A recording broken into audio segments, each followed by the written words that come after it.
Okay, so hello everyone. Welcome to the second talk of the Koç University Center for Asian Studies Spring 2026 talk series. Today we are very happy to host CR Yadu, a postdoctoral fellow from Water, Environment, Land and Livelihoods labs from Bengaluru, India.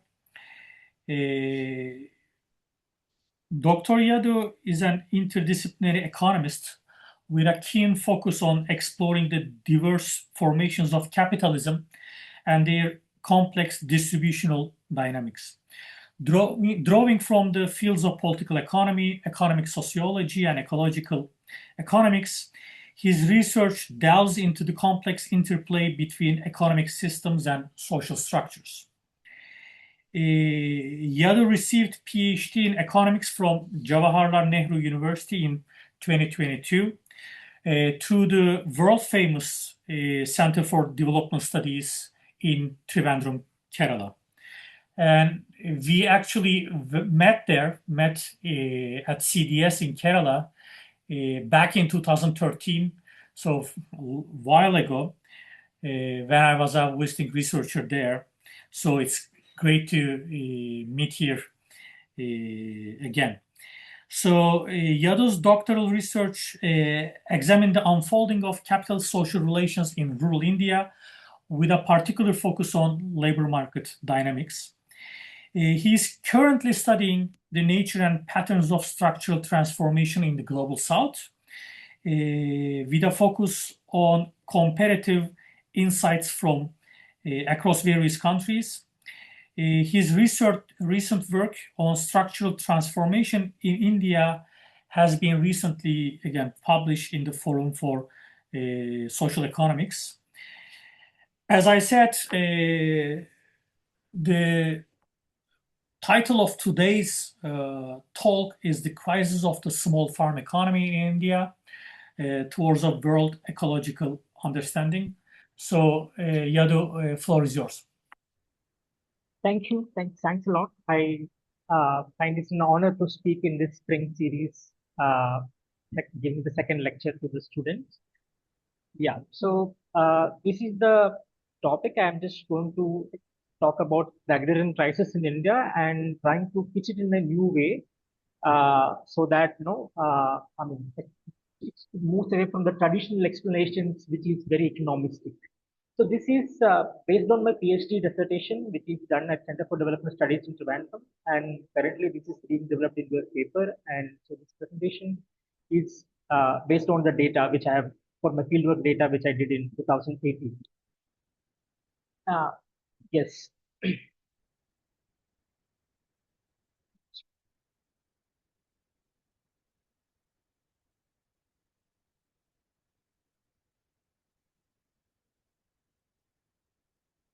Yeah. I mean, as you may know, it's like most of the food security in the world is provided by small farmers. Small farmers constitute the large majority of farmers who supply food to the entire world. So small farmers across the world, they are facing the issues of, like economic sustainability and social viability. So in Indian case, this has been known since 2000s, and which has been popularly called as agrarian crisis uh, from the 2000s onwards. So the speciality, I mean, what is particular about agrarian crisis in India is that it has created widespread farmer suicides, resulting in many organized protests and agitations by different farm groups.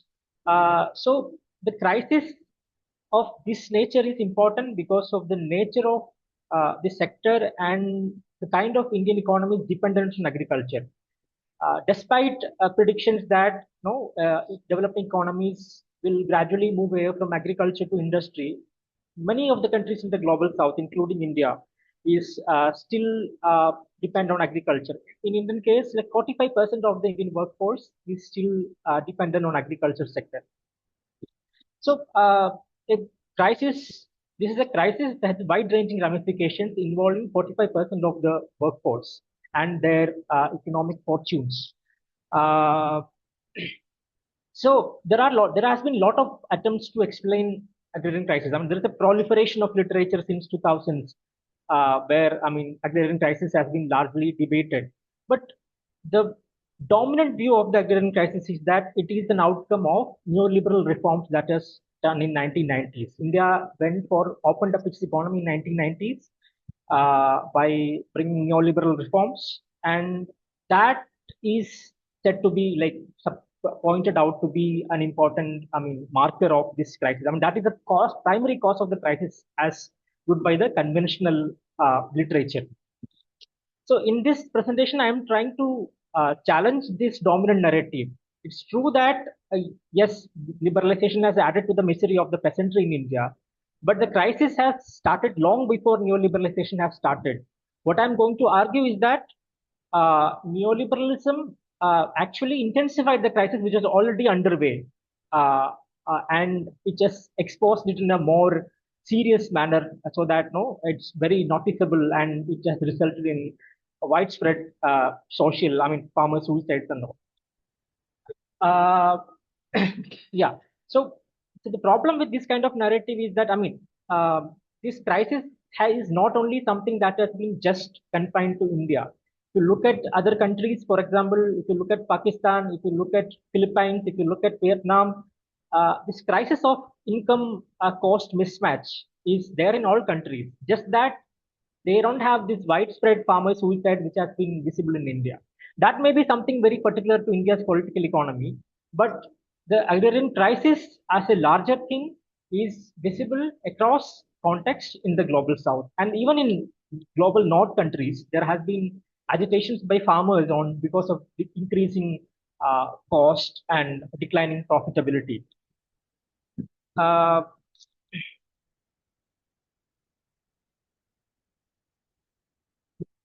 Yeah. So what I'm trying to do is that I'm trying to understand this agrarian crisis through the framework of world ecology. World ecology is a framework developed by historical geographer Jason Moore, and it sees capitalism in a particular way. So this kind of a narrative, this kind of a framework helps us avoid methodological nationalism. Methodological nationalism is something like you just explain everything within the boundaries of the country. Well, capitalism is a global system. I mean, it also operates at a global level, not just something which is confined to India. So this is something that the Indian agrarian crisis literature has not addressed with. I mean, like everything, most of the causes is traced to neoliberalization, and it is stuck around discussions on national political economy. So Jason Wu draws world ecology framework from world systems approach of Emmanuel Wallerstein.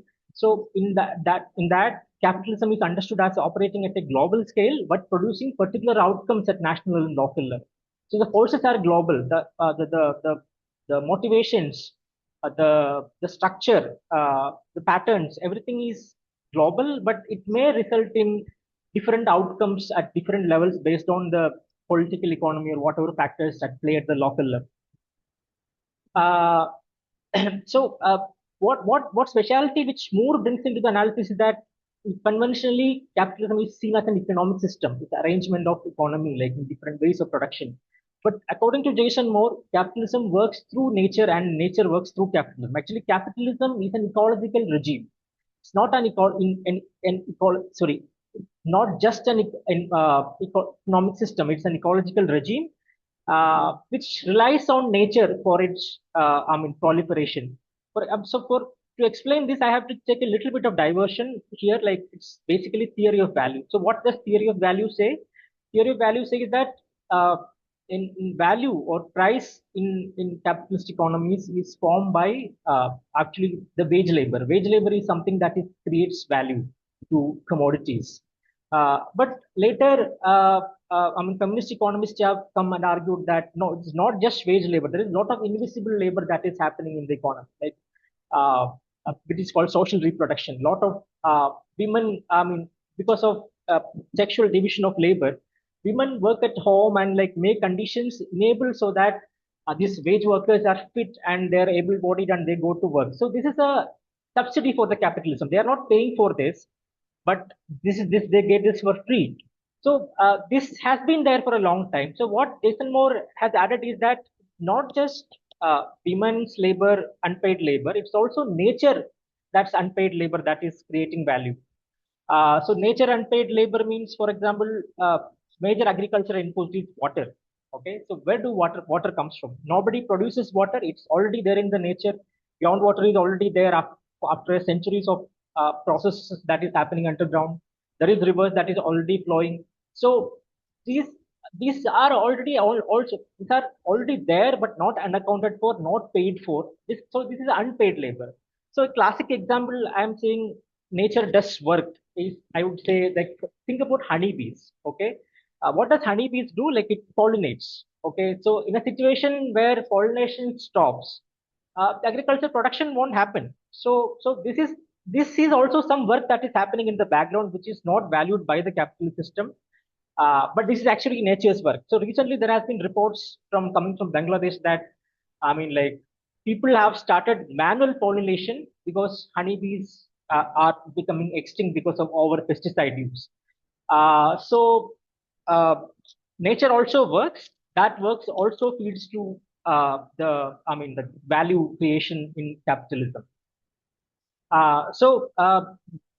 More frames it in a very larger way. According to him, what drives capitalism is basically three things. One is women's work, secondly, nature, and third is colonialism. Why colonialism? Because, like, when in a time when you find limits to your own accumulation in particular places, people expand frontiers. That's what happened in the colonial period, where global north countries have come to the south and exploited their natural resources. Uh, so, uh, so in Jason Moore's term, nature sees it in a dual way. Sorry, not dual way. I mean, he says there is human nature and non-human nature. Human nature essentially means the unpaid work done by women, which contributes to value. Extra human natures means, like, those work which is done by bees, the soil fertility. For example, these are all free gifts of nature. Soil fertility. Soil fertility which has already been there. So without that, how will the plants fruition? How will agriculture production takes place? So by bagging on, exploiting and appropriating all these free gifts of nature, only capitalism is surviving, and that is something which is hidden in behind, but that has to be laid bare to, so that, no, we can understand agrarian change and crisis in a better way. So the work of nature is understood as a collective, distributed undertaking of humans and non-humans acting to reproduce, regenerate, and renew a common world. Uh, yeah. So now, yes, there are free gifts of nature. Now, like, there are stocks of free gifts of nature, like stocks of groundwater, like untapped amount of soil fertility. So this is what he calls as ecological surplus. So this ecological. So banking on this ecological surplus only, initial agriculture productivity grows. Production and productivity gains. But what is the nature of this kind of cheap nature? Like, this is a finite nature, right? It's not infinite. It's not humanly made. It's already there. So the more you use it, the more less is for others to use. So in that case, unchecked appropriation creates a general tendency for ecological surplus to decline. So, for example, then I'll give you an example of ecological surplus decline. For example, many of the places in India, groundwater levels are decreasing. So groundwater levels are decreasing means, like, people again start investing in another borewell, like that. So it's like a race to the bottom where a lot of investment is made, but the return that comes, what groundwater yield is very less. So this is something that pushes up the cost, not only investment cost, raw material cost also. Many farmers in many regions in India are now buying groundwater from nearby farmers because their borewells are not working. So, so this unchecked appropriation initially will give results, will give yields and all, but after a point of time, it surpasses the natural capacities of the nature, and it will start adding to the cost. Uh, so as capital is compelled to internalize an increasing portion of reproduction cost, production expense increases, leading to stagnation in production and acceleration in financialization. So in this process, however, it advances a cumulative tendency towards an expanding sphere of commodification, encountering its own limits so far as tend to exhaust all available frontiers of appropriation. So finally, like I mean, it's all finite nature. So after a point of time, there won't be enough stock of natural capital. I won't use the word natural capital. Uh, Cheap nature or ecological surplus that is left, so that you can exploit it unconditionally and drive capitalist production as you may like. Okay, so this is the broad theoretical framework through which I am going to understand India's agrarian crisis now. So before I go into the specific discussion, I will just give you a broad idea of I mean my own project. This data was collected in by doing fieldwork 2018 in two villages in South Indian state of Tamil Nadu. And why these villages were chosen? Because these villages have been repeatedly studied by multiple scholars. From 1970s onwards, 1970 there has been a study, 1980s there is another repeat study, in 1990 there is a study, and 2018 I am also adding to that study, so that you have a very large background information in which you can trace changes over the period of time. Okay, so these villages are located in North Tamil Nadu. Its names are Veerasamnur and Vinayagapuram. And the data was collected in 2018 in a three-stage process. First, both villages were subject to a census type survey where all the households were listed and basic details collected. There were almost 450 households, and all the details were collected on what is the source of income, I mean, what is the nature of involvement with agrarian economy, all these kind of things. So in the second stage, we took a 25% sample. Then sample was stratified by land size categories, like because agriculture income also is dependent on land size. So you have to make land size as the unit of I mean, as the unit of sampling. So within we have different stratas of land sizes, and within each strata, 25% of these sampled out. And whatever data I'm presenting on agriculture production, whatever statistics which I'm presenting is coming from that survey data. And thirdly, I didn't just involve my study just in a survey and census. Like it also involved qualitative fieldwork and intermittent multiple visits to villages. Also, I mean, participant observations. I mean, in-depth interviews, all these kind of things. So, I mean, the findings are the findings I'm presenting is coming from all these results. So now let me just explain the context of Indian agriculture. Okay, so Indian agriculture took a different turn with the Green Revolution, starting of Green Revolution in the 1960s. So what is Green Revolution? Green Revolution is a new set of production technology that was first tested in Mexico, and then it has been exported to countries like India and other Asian countries. So it's a package actually. So it involves high yielding variety seeds. It involves a new set of fertilizer and pesticides, new irrigation technologies, new technologies like tractor which enhance production. So all this comes in a package, and on the other side, government has heavily subsidized so this technology packages so that people adopt because these are farmers who are primarily producing for subsistence consumption. So if you have to make them adopt these technologies, you have to have massive subsidies. So green revolution in these villages also started in 1970s. Actually, in 1960s it slowly started. In 1970s, when the first study was happening, only like 11% of the total farmers reported having what is it high yielding variety seeds. When the next round of survey happened, it became 70, in 1980s it became 70%. In 1990s, there is a universalization of high yielding variety seeds. Nobody is cultivating traditional seeds. Everybody has shifted to high yielding variety seeds. So one remarkable change that happened in the villages with respect to green revolution is the irrigation technology. So the traditional irrigation technology in the villages was based on tank irrigation system. Tank irrigation means you collect rainfall surface water flow in a big area and then use that for inappropriate amount for your irrigation. So it's actually also based on gravity flow. So if tank is this level, the field has to be just one level below so that you can get the water. So the land classification involved in that period of time also different. So if some land has to be classified as wetland, it has to be below the level of the tank. If some land is dry land, that is above the land of the tank. So what happened with green revolution is that pump set came, electricity became subsidized. So until 1990s, we can see a lot of farmers shifting to individual open wells with electrified lift irrigation lift systems. And 1990s itself, they were like the study has noted that this is actually going to cause a decline. But when it comes to 2018, this dependence on individual borewells have shifted to, sorry, individual open wells have shifted to complete borewells. I mean, everyone, almost all the farmers I interviewed, at least one borewell in the villages with electricity, with armed by free electricity provision by the government. So what are the implications of this irrigation technology?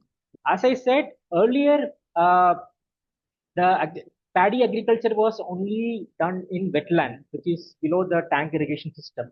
But now, borewells can be dug anywhere.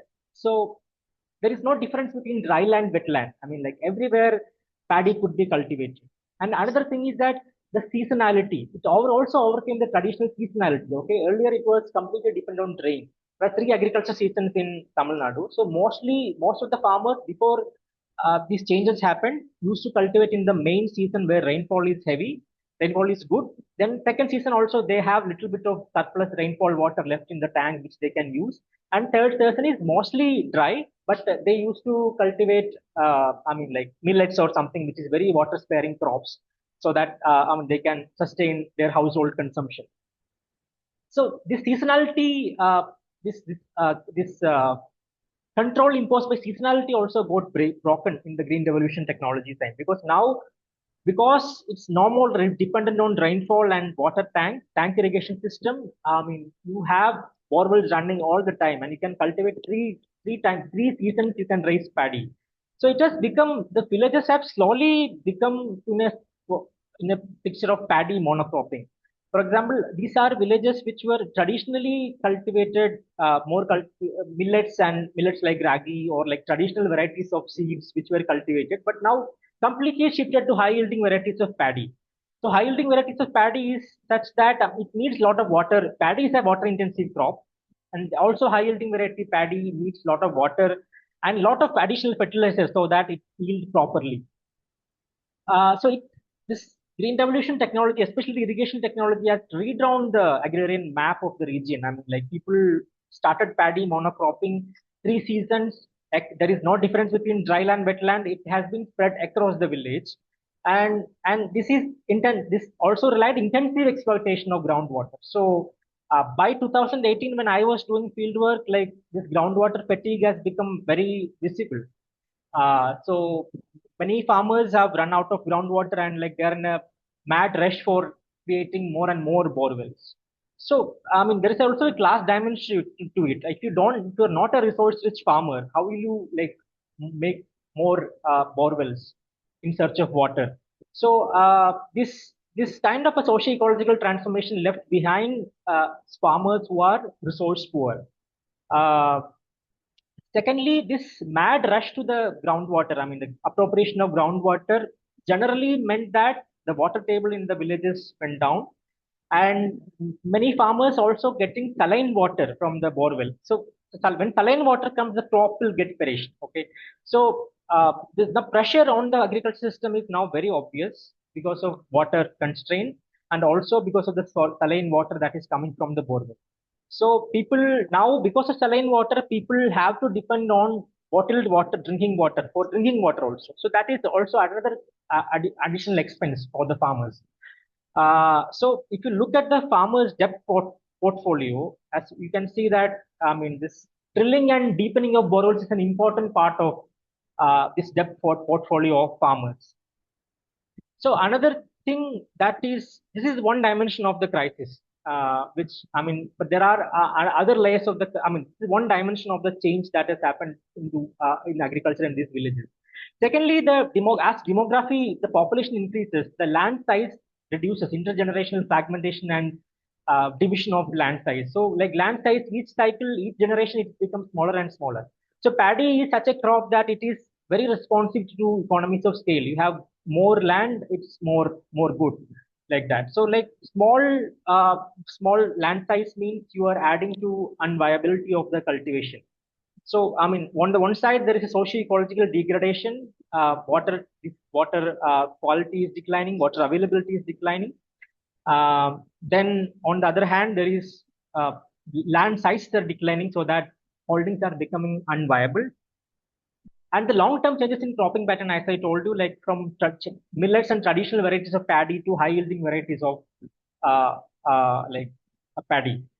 In between, like many farmers tried sugarcane also. Sugarcane requires uh, water which is more than paddy. So, but like they could not sustain because of this groundwater fatigue. They had to stop it and come back to paddy only. So now, when in 2000s and all, 3 seasons of agriculture were completely cultivated with paddy. But when I went in 2018, I mean, most of the people don't have get enough water to plan for 3 seasons. Most of them, at least, mostly it's for 1 season or 2 seasons. The third season, they are not able to get water for the, I mean, cultivation. Another important change that happened is on the technology, other technologies. For example, not only irrigation technology. For example, people have started using fertilizers and pesticides in a higher amount. In 1990, I mean, if I have done the calculation, so from compared to 1990s to 2018, fertilizer consumption has doubled. Okay, and pesticide also has increased manifold ways. So what this means is that it's all add to the cost of cultivation to the cultivation of the small farm households. So at the same time, integration with the market is also increasing. While in 1990s, when the study was happened, only around 40% of the household were selling their output in the market. But in 2018, more than 90% of the farmers are now selling their output in the market. So what does this mean? I mean, like there is market linkage in both ways. Like the input side, you completely rely on fertilizers and pesticide, which is bought from the market. On the output side, you rely on selling this paddy in the market. So you are now exposed to the vagaries of the market. So that is also something that has happened to this. So there is a larger socio-ecological transformation that related to water use, soil fertility, high-yielding variety seeds and technology, along with the increased risk of what is it, market being in the market, exposed in the market. So how this production statistics might have been affected by all these changes. So I have collected production statistics in 2018 and compared it with 1994 and see what that happens. So in this entire period, yield has increased by only 6 percentage points. So you have to think that, as I told you, fertilizer use has doubled in this period. But compared to the doubling of fertilizer use, the yield increase of 6% is like just nothing. And while cost has shortened up, and with fertilizer cost and labor cost, one of the most important. So this picture of growing mismatch between income and cost of cultivation is there something I mean that is the mainstream understanding of the agrarian crisis. I mean, like it's all about economistic understanding, like cost increases, like but what are the forces that is growing this cost increase? Not just fertilizer subsidies removal that is playing out to increase the cost. There are a lot of socio-ecological reasons that is also playing on the background. So that kind of processes we have already seen the fieldwork, but it will get illuminated when we look it from world ecology perspective. So I'm just now trying to understand this crisis from the perspective of world ecology. So since you have data from 1970 to 2018, you are gradually mapping the expansion of agrarian capitalism in the study villages. So if you look at the long-term thing, what happened is that full subsumption of paddy production into the commodity frontier. So, I mean, like what we observe in 2018 is that it's a phase where capitalization of nature has outpaced the mobilization of unpaid work and energy. As I said, the water available to extract in the water, I mean, in the ground is very less, but like you keep on accumulating more capital to extract, like more borewells, more machines. So this adds this compared to the availability of water, this additional investment in water just adds to nothing. It just increases cost of production. So other than this, I mean, as I said, like this, most of the discussion has been so far discussed on water access, but there are other dimensions of ecological degradation that is affecting the profitability of farming in this region. For example, farmers have been noticing that the natural fertility of the soil is declining over the years. I mean, like, so as natural fertility declines, you have to add more and more pesticide, more and more industrial fertilizers. Uh, then this entire model of this agriculture, I mean, like, can be understood. Its motivation could be understood by understanding the green revolution technology. Like green revolution was largely a top-down model of agriculture, which does not have any consideration for the local specificities. For example, introducing green revolution and paddy to the villages, which is a water deficient, semi-arid, dry region, actually, I mean, like that is something that has affected the water availability in the villages. Paddy has been imposed. Then, to continue the paddy cultivation, people are forced to adopt the technologies which will yield to their profit maximization. Uh, so in effect, what green revolution has done is it has intensified the ecology intensive production. I mean, like earlier, the production system before green revolution was somehow aligned with the, I mean, like ecological conditions. For example, tank system had a dual role. It had supplied water to the farmers, also it had recharged the groundwater levels. But now, because of borewell, tank irrigation is nowhere used, and it has filtered, and like it's also not causing any groundwater recharge. See, in one of the villages, there was a small spring channel that used to take water from to the villages. But like, so because of borewell, this collective management of irrigation systems have gone. It has died, and this canal is also now very obsolete. I mean, it's like a small channel, but that used to give water to a lot of farms, but that is also now no more used. And because the river is also subjected to what soil mining, the river bed has sank very down that now the water won't automatically come to the channel and supply water. So this is a larger situation of, ecological degradation that is happening in the village. So I mean, this is all this discussion is make to point that, I mean, like the agrarian crisis cannot be merely I mean, attributed to the neoliberal reforms and lifting of subsidies and resulting cost of cultivation increase. This is a larger crisis that is happening in the socio-ecological system created by green revolution, and as we see, they have many symptoms of the same in the villages of ecological system overriding its capacities. Uh, so I mean, like, yeah, the system meeting its thresholds, soil fertility reaching its limits, groundwater reaching its limits. So this does not go well with the capitalism's logic of, higher productivity and profitability at every cycle. So, but if you want to have higher productivity, you have to have this vast unpaid nature of energy, unpaid work of energy and nature, which has been already there. But now, as the stock of ecological surplus continue declining, you don't have no option but to incur more cost. Uh, yes, in this context, the current situation represents not merely an economic downturn, but a fundamental crisis in capitalism relationship with nature. The drive to increase productivity, a central tenet of capitalist expansion, has depleted the biophysical foundations of on all it depends. Many scholars have noted that the current agrarian environment in Indian villages are noted by failed borewells, aquifer depletion, water contamination, and withered crops, ultimately leading to intractable debts.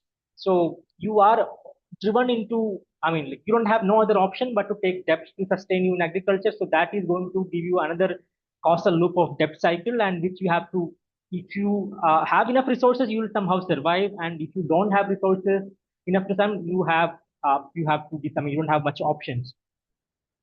The exhaustion of nature and the decline of ecological surplus have driven up cultivation costs without corresponding increase in output, compelling farmers to intensify groundwater extraction, which has further depleted and salinized water sources and ever exacerbating land degradation. Uh, the combination of stagnant yields, escalating input cost, and ecological degradation demonstrate that green revolution's drive for higher productivity has reached the limits of natural capacity, underscoring a fundamental crisis in ecological foundations of agrarian production.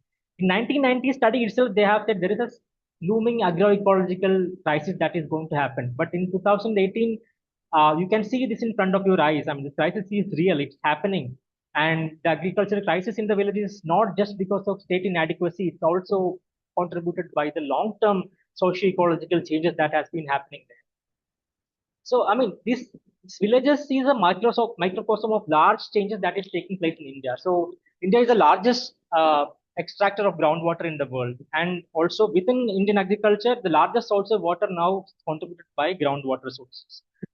So, for example, places like Punjab, where like groundwater is declining at alarming levels, Uh, so this has declining on soil fertility, lead to land degradation and salinization, waterlogging, and all these associated problems, which is otherwise that happens with. Then then another layer of crisis is the unviability of small holding, as we said earlier. So that also has an explanation through world ecology. So a parcel of land just means it's not just land area; it's also the resources that comes with land. So, I mean, like if you have 1 acre of land, sorry, 1 hectare of land, you can try 4, 5 borewells. I mean, if you have 6, 7 acres of land, you can try many borewells. So that means the more land means more resources under that you can explore more. So this is also, it's not just the scale of operation that is adding to the unviability. It's also the unpaid nature that could be appropriated from this land that is also leading to the crisis.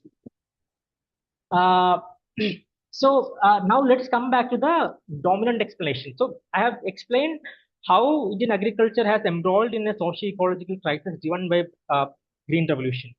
And also I have explained in the beginning that farmers were brought into the ambit of green revolution and capitalist production through heavy state subsidies. So what happened during the neoliberalism is that those farmers who were brought through these capitalist circuits through heavy state investment, suddenly they are exposed to a shock. Gradually, state has withdrawn from subsidies like mechanization. All these things have stopped. So the social ecological contradiction which was already visible has become in a serious cost of crisis escalation. That is what we see. So neoliberalism has actually accentuated the crisis. It is not something that has created the crisis. The crisis has been already there. Maybe neoliberal reforms have made the crisis more visible. And another way in which we can see neoliberal reforms is taking a term from the scholar Michael Parenti. So drawing from world ecology, Parenti sees capitalist state as an environment making institution whose core values include managing, mediating, delivering, producing the environment. Okay, because producing the environment is something that is very much part of green revolution. For example, you have create large canal networks. That means you're creating a new environment suited for accumulation. So this has been very actively done by the state before before neoliberalization and in the beginning stages of green revolution. But after neoliberalization, the state has slowly stepped back on this thing. So it's a new green neoliberalization also shifted means that the environment making regime of the state has shifted from something which was there to something new. And this new environment making regime is works through reduce input subsidies, reduce credit, protection from the market vagaries, reduce public funding, spending on irrigation, on public surface irrigation, all these things. So this environment making regime of the Indian state reflects what Jason Moore terms as neoliberalism's agrarian transformation, a process that distributed power, wealth, and from the poor to the rich without a significant productivity revolution. So as we have seen, this village is a particular village where only small farmers dominate. I haven't seen any instances of farmers accumulating there. They're just surviving there. They're surviving uh, because of multiple reasons. They're surviving because they don't have other jobs options. They're surviving because the subnational government has some social protections in which they are nested in that. But nobody is accumulating in agriculture. Nobody is reinvesting in agriculture. But this is not the general situation of all India. Many of the studies show that large farmers still continue accumulating. So this nature of change, nature of regime of environmental making change is this new regime is something that favors rich farmers compared to small farmers. I mean, like, there are many studies like cash crop farmers in Punjab, potato making farmers like who are making large profits.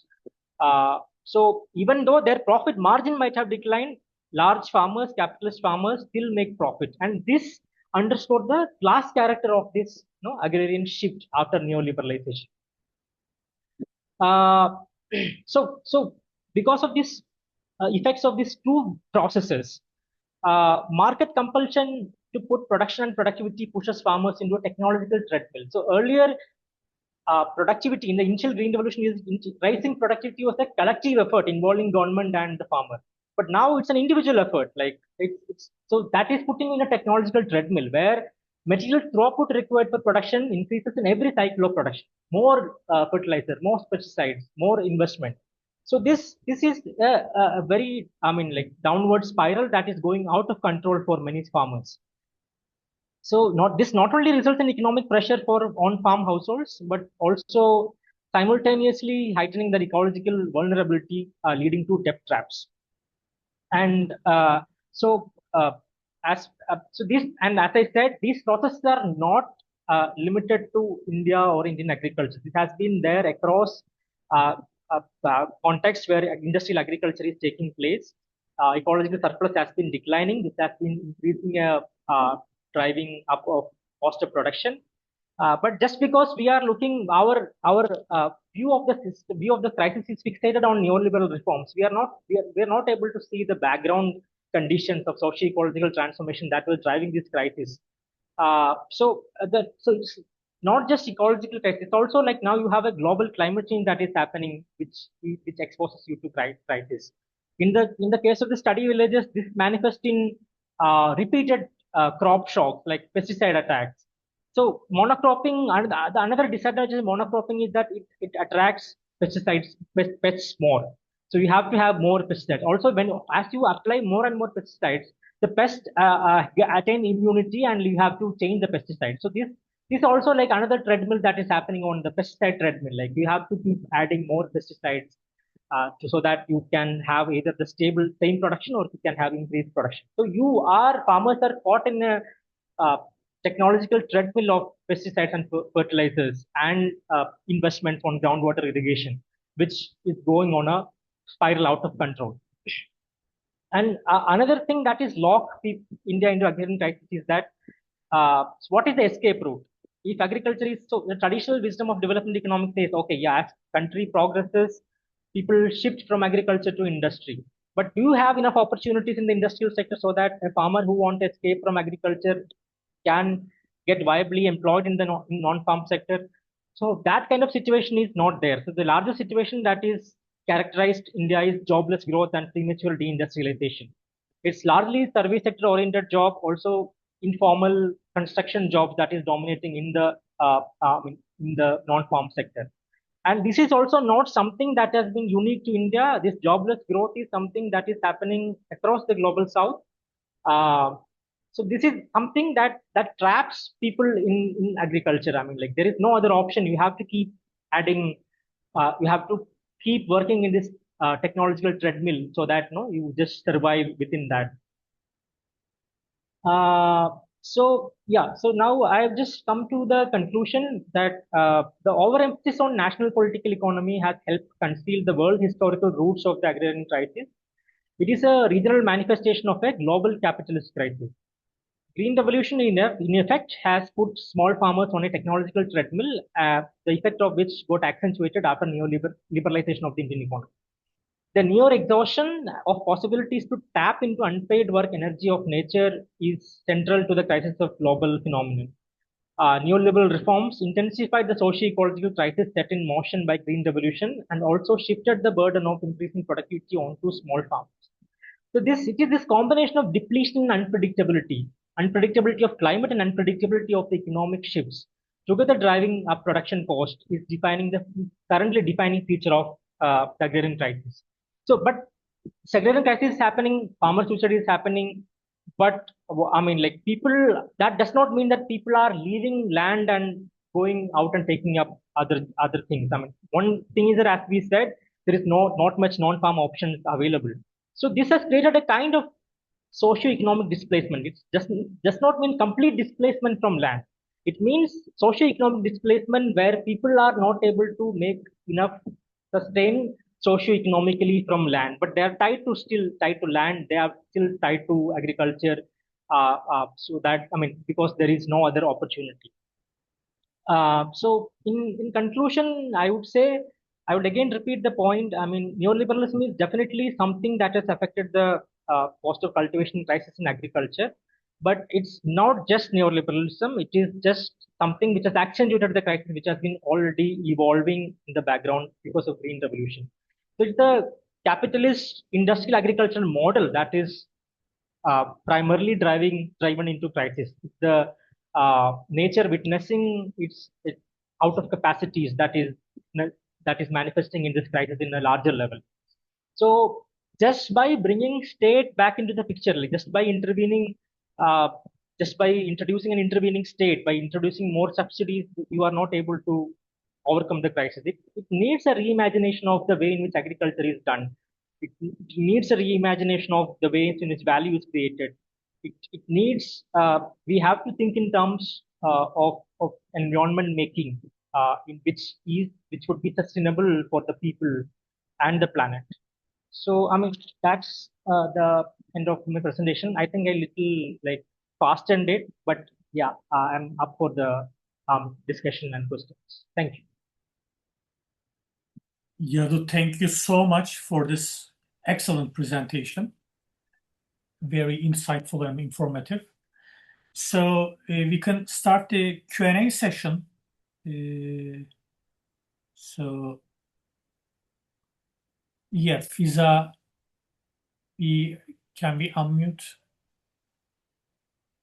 one of the participants raising hand?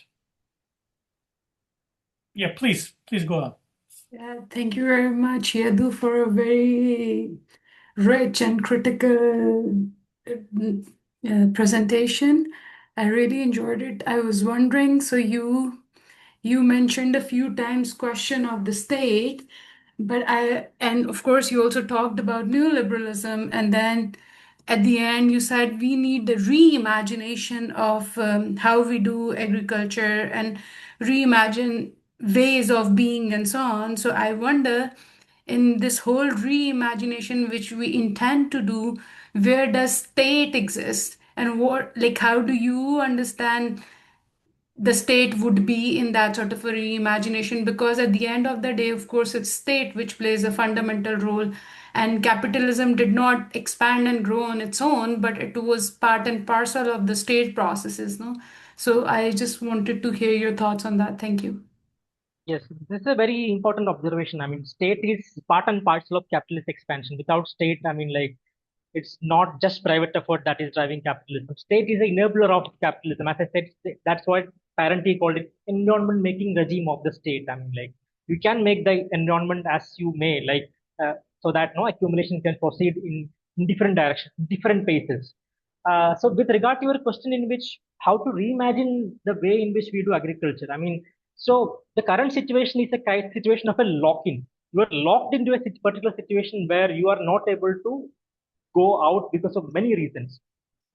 So one is that you have been your ecology has been so used to this input intensive production, so that it's suddenly breaking away from that would be feasible. So government should step in such a way that there should be incentives. So like all these input intensive agriculture was largely incentivized by government. So if you want to take them away from that, also you have to have incentivized. You have to have price supports. Now another thing that keeps these people in the lock-in is that why do people continue cultivating paddy? I mean, why don't not cultivating other crops? So there is that's also state support. I mean, like there are some specific crops in India that gets minimum support price. So which is like that. So if you have minimum support price, it assures that the market price does not go below a certain range. So government has already created an ecosystem in which only people creating crops like paddy and wheat, I mean, like can survive in the system and make at least some money in the system.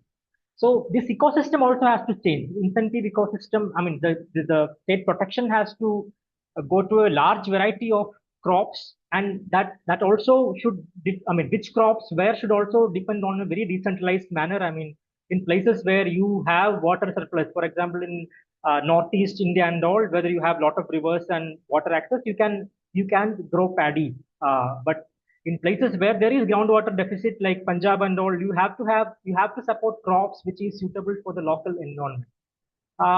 So I mean, so state is an active enabler of I mean, like, crisis. I mean, like, it's a crisis manager also. But the way in which the currently Indian state manages crisis is not in a way that helps rich farmers, at the same time turning a blind eye to the I mean, poor farmers. I think I hope and I answered your question.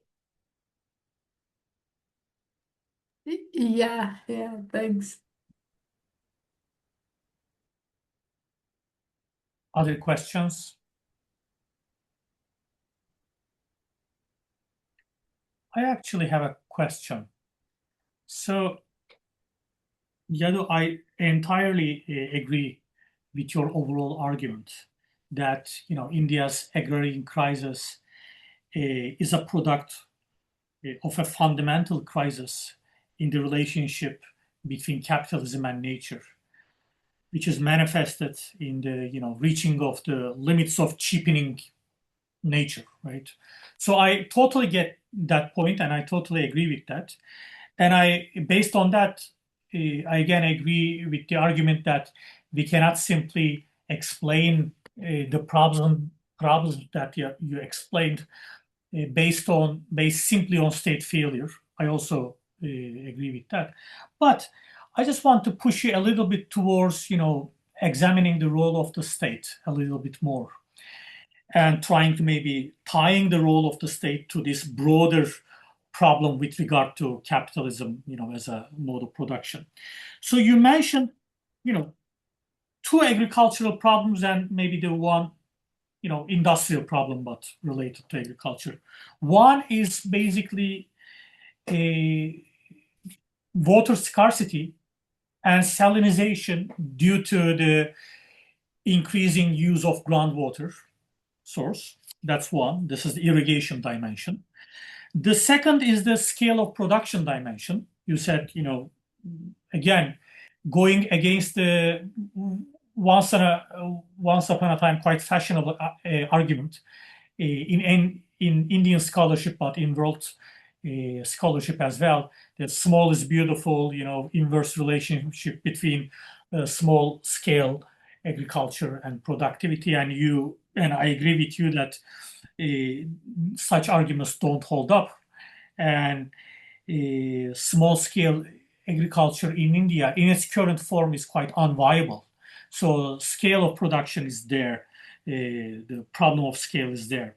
And finally, you mentioned the industrialization issue, right? Okay, the agriculture is facing a crisis. Of course, the alternative outlet to direct the Indian workforce is basically services and industry. Okay, service sector creates some jobs, but it's not enough to absorb surplus labor from agriculture. So the problem of, let's say, insufficient industrialization appears a big problem, right? Appears a big constraint. So in all these three fronts, actually, states had a role to play, but it failed. For example, you mentioned the decline of tank irrigation and the rise of groundwater irrigation, right? Tank irrigation, especially in Tamil Nadu, but probably in other places as well, but especially in Tamil Nadu, it was a collective job, right? Constructing and maintaining tank irrigation was traditionally done by local elites, right? Mobilizing peasantry, doing some collective work, right? Collective village work, and so on and so forth. That was the case in Tamil Nadu, but again, in the 20th century, but especially after independence, right? The local elites kind of weakened. At least they weakened in in a sense that they stopped fulfilling that function, right? Mobilizing peasants for maintaining tank irrigation. And then state didn't step up as an agent, again, mobilizing peasants to do similar jobs, maybe with using more technology, but again, mobilizing village communities, right? That was in my opinion, the promise of, let's say, cooperative farming schemes in the 50s, 60s, the schemes in Nehru's mind, or even the, other cooperation programs. The state tried these things to some extent, but it couldn't, it couldn't carry it forward. That's my kind of assessment. The second thing is state also pushed farmers to increasingly rely on groundwater by subsidization schemes, right? A lot of the states, and especially in Tamil Nadu, like two regional parties, right? Two Tamil parties fiercely competing with each other in state elections, they basically raced to subsidize groundwater irrigation, especially electricity, right? Used for groundwater irrigation. So they also played a big role in pushing farmers to rely on this very individualized and unsustainable solution, actually. Okay, so that's another part of the story. And then finally, of course, we can refer back to popular debates in Indian academia, especially in the 70s, 60s, 70s, 80s, about this, issue of transferring agricultural surplus to industry, right? Through price scissors, through other things, through agricultural taxation, right? These were big debates in India, and Indian state didn't take that option because of the political economy of it, right? So in these regards, broadly speaking, of course, the story is as you told, reaching the limits of cheapening nature and leading to an agrarian crisis. But one dimension of it is basically the state, right? State policies played a role in that. And again, in my own work, I am, comparing India and China. And I'm not claiming that Chinese agriculture is super sustainable and super ecological friendly. I'm not making any such claims, but I am making the claim that in terms of, mass mobilization, in terms of creating, industrial jobs by using agricultural surplus, Chinese state performed better than India. And it created different agriculture in China. It created a different, industry, which is more or less capable of absorbing surplus labor. So state is part of the story, and this developmental state versus to what extent it became developmental or not, it's also part of this story, I guess. So I am wondering what's your take on these dimensions? Yeah, I completely agree. The state is part and parcel of the story, but I think I gave you a wrong impression that no, I was giving. I mean, like reducing the role of the state in this crisis. Actually, the point which I was trying to make is that state failure, particularly resulting from neoliberal reforms. I mean, like not the larger state failure. I mean, like so state failure linked to neoliberal reforms. But as you said, it's completely like I mean, state is part of the story. I mean, like as you said, I mean, government could have been. I mean, when green revolution technology was implemented, I mean, like government could have a say, like what traditional technologies could be revived, what could be sustained, which technology can be subsidized where, which crop can be where. So this choices were already there, but government chose a particular way. So even after this crisis has set in, there are options to get out of the crisis. So, but what the government does is crisis management. That is also, as you said, it's one of the scholar in India has called it like it's the economics of neglect and politics of rescue. So state creates conditions in which farmers are economically neglected and they are forced into the vagaries of the market. And but at the same time, you give them politics of rescue, like no one-time loan waivers, free electricity subsidies. So just soothes the crisis. I mean, just soothes the livelihood. Crisis. But what about the larger agroecological crisis that is underpinning this larger crisis?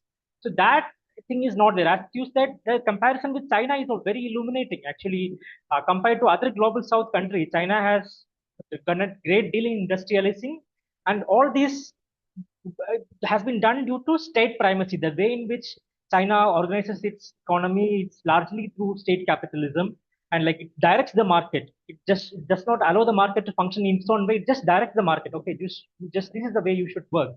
So that way in which China could industrialize, it could significantly shift a lot of people out of its workforce. So while I am saying like this, one of the recent studies coming from China is also saying that the small farmer cost of cultivation is increasing there also. But why there is no large spread crisis like that is happening in India and China?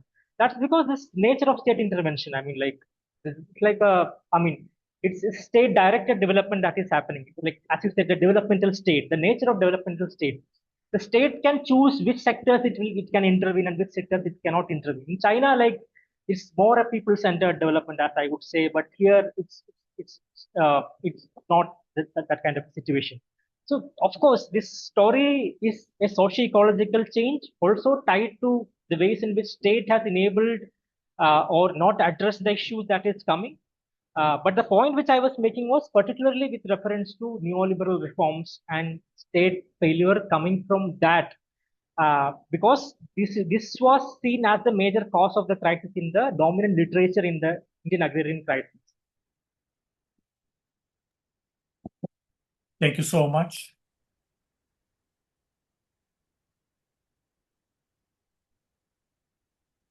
Other questions from the Can I audience? ask a question? Yeah, please, Mary. Thank you for a very informative and interesting talk. So I have two questions, but let me ask the first one. I find the idea of in-situ displacement very interesting, and I'm kind of curious about the social consequences of this form of displacement in the agrarian crisis. Thank you. Yeah. So, in-situ displacement, I said because, usually when, this is in contrasting with the traditional development model, okay? This larger model that governs, informs policy in developing countries is the model of structural transformation. Like the sectoral composition of the economies ought to change in course of capitalist development. Like the labor concentration in agriculture will reduce and it will move to industry, and so is income. But what happened in countries like India is that even though the income shift has happened, the contribution of GDP to agriculture has declined. The labor reserve it constitutes it's still large. It's almost 50%. Uh, so I forgot the question. It's about the social In-situ consequences of displacement. this. As I said. Yes. So the kind of structural transformation that is happening in India is not enabling that much people shifting out of agriculture. If it's not agriculture, what is the other option? But there is no other viable livelihood option for people to shift to. And people have land, so like if they don't have any other viable job and they have land, like they will definitely keep on cultivating. At least that will give them some food security. Compared to the traditional model of structural transformation, which assumes that okay, farmers, the class differentiation will take place, big farmers will dominate small farmers will become proletarians. That kind of displacement is not happening here. People are still tied to the land, but socioeconomically displaced. That land, owning that land, does not give them enough income to sustain their livelihood. It's actually a crisis-ridden kind of occupation. So that's why I said it's in situ displacement. It's not a physical displacement, it's a displacement in a socio-economic sense.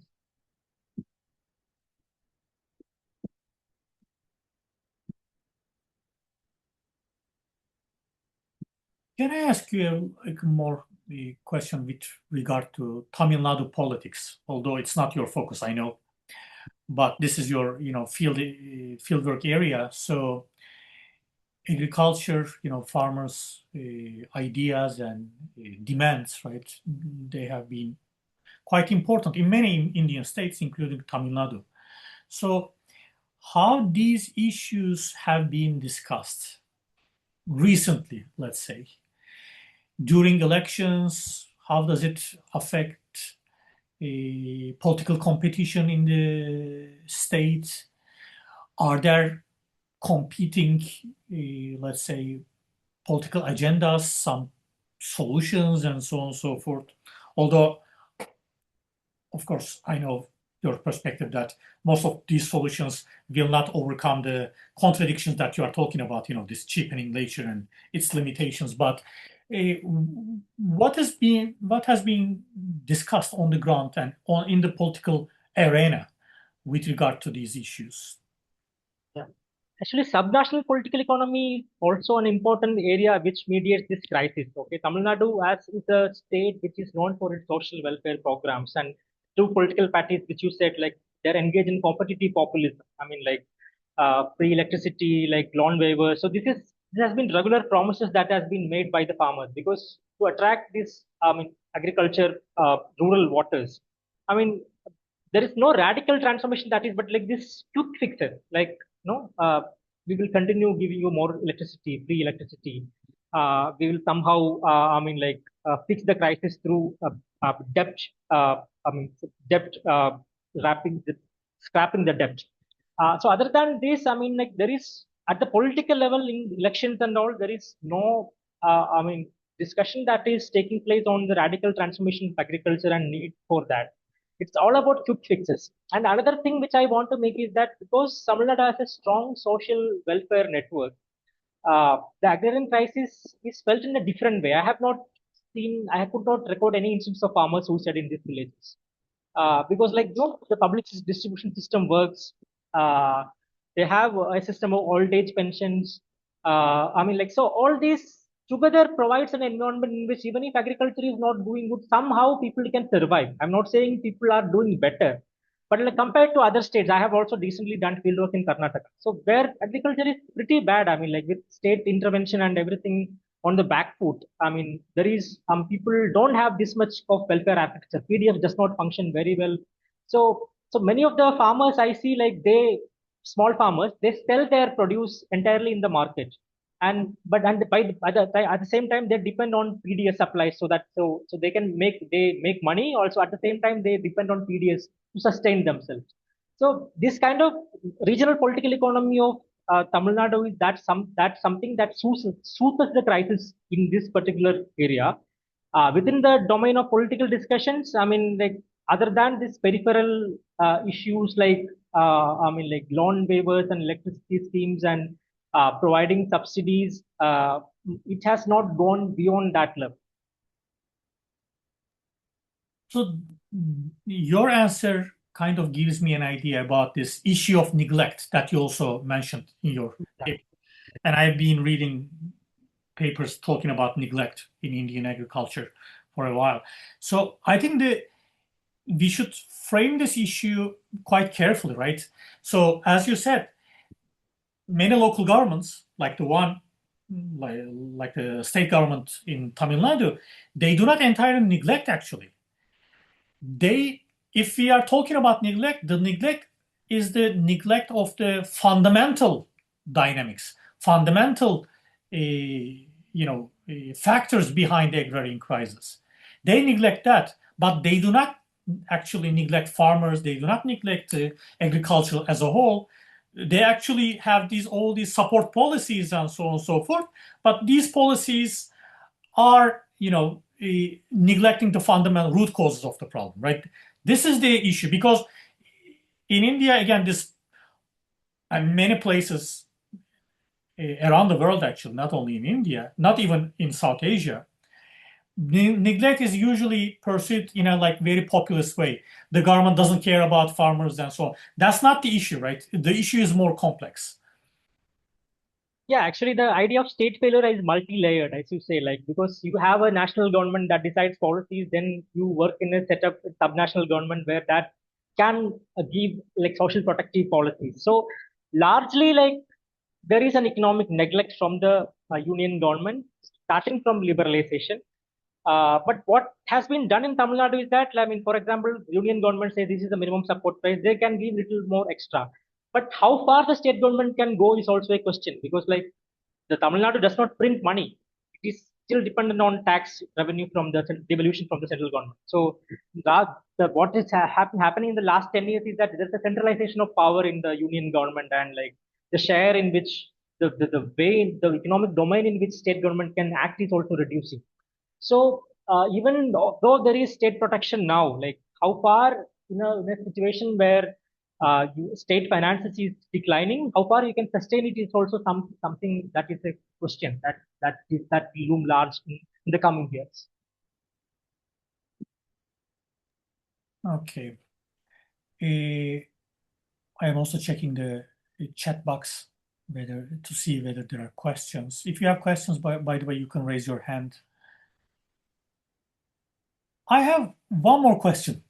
Yeah, please. Which is kind of indirectly related to your talk, but I know that this is an issue that you have been focusing on. This NREGA program, National, Mahatma Gandhi National Rural Employment Guarantee Act. Yeah. It has certain positive effects on rural India. Now I know there is a big debate about whether the program is going to be constrained, to what extent it's going to be funded, right, by the union government, and if the program gets defunded, what kind of consequences, would that produce for rural India? I know that you are, working on these issues as well. So, but just focus on its, let's say, positive contributions. But it allocated certain amount of money to landless and land poor peasants in India. So it was a income support, actually, even a direct income support. So it was positive in that regard, and the program is quite expensive, quite large. So it made a difference. It made a positive difference. I know that. But what about its claimed or professed infrastructural contributions, right? Because it was kind of designed as a kind of a rural workfare program of some sort, right? So farmers are going to take jobs, they were going to, work collectively, do some infrastructural work, and the money, in theory, on paper at least, is allocated on a work basis, right? An infrastructural work basis. So have you seen, besides income support, which is a good thing in itself, have you seen any tangible infrastructural contribution of the program, especially with regard to some of the positive types of infrastructure you have been talking about, like the surface irrigation, right? Rather than this unsustainable ground irrigation. Has it made any positive contribution in that regard or in other regards, let's say? Yeah, this is an important question. In the study villages which I have surveyed, yes, MGNRH is a major part. It's also a major ameliorative force that helps people from agrarian crisis, because many of the farmer households, women goes for MGNRH work, and that gives a substantial income for them to survive. This is another social safety net. Tamil Nadu is also known for its better implementation of MGNRH. But you look at the other aspect of infrastructure creation. For example, you can use MGNRH labor to deseal tanks to have more farm ponds so that no groundwater recharge is done. So I have not witnessed these things in these study villages.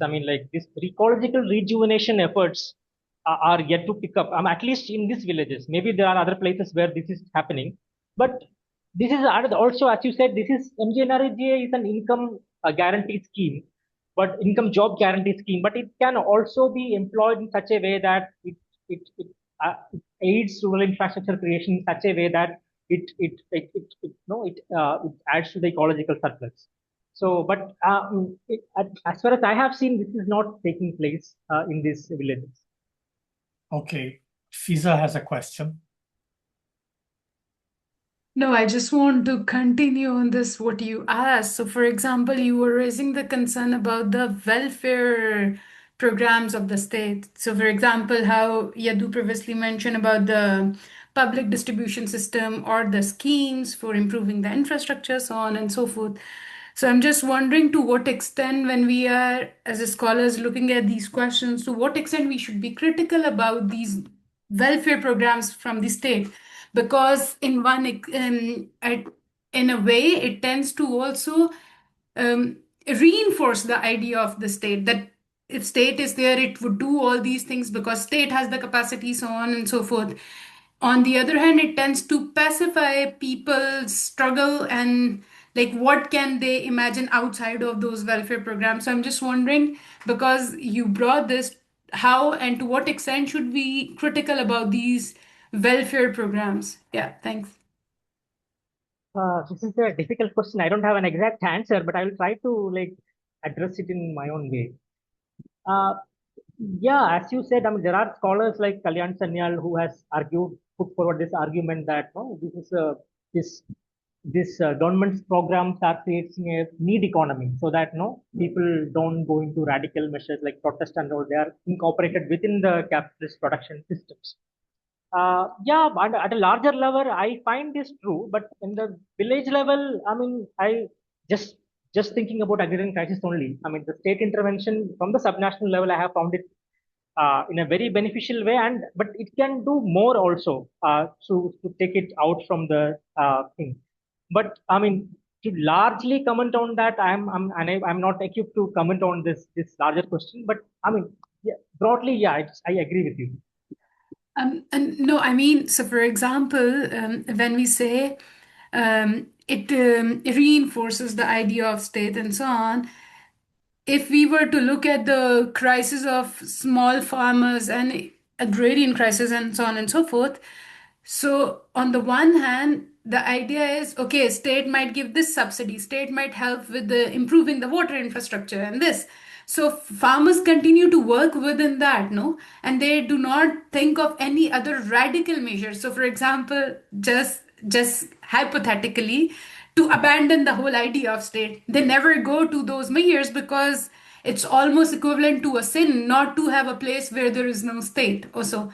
So that's what I think sometimes, that this whole welfare programs and schemes are more depoliticized, in case sometimes even that they are going to ensure you would have income, so you would have enough to sustain yourself, you would have 2 meals a day, so you do not create a chaos also. Yes, I mean, that's one way of seeing it. I agree to that. And I don't have anything to add to that.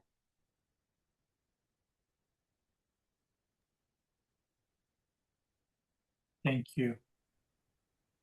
Okay, so I think we had a good discussion. So I would like to thank Yadu for his excellent presentation, and to our participants for their interesting and insightful questions and comments. This is the end of the webinar, and have a good day. Thanks a lot for giving me this opportunity. I really enjoyed giving this presentation. Thank you.